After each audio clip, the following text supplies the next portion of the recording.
Intumwa z'umuryango IGAD ureba iterambere ry'ibihugu byo mu burasirazuba bwa Afurika zateraniye Addis Abeba muri Ethiopia ziganira ku kibazo cya Sudani, aho abantu babarirwa muri mirongo biciwe mu myigaragambyo.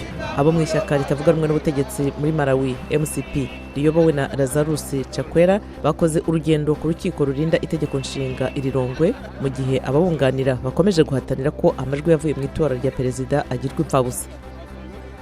Abimukira 75 batabawe mu nyanja ya Mediterane bari bamaze ibyumweru bibiri ku nkombe za Tunisia bururukiye ku cyambu cya Zarzis nyuma yo kwemera gusubira iwabo.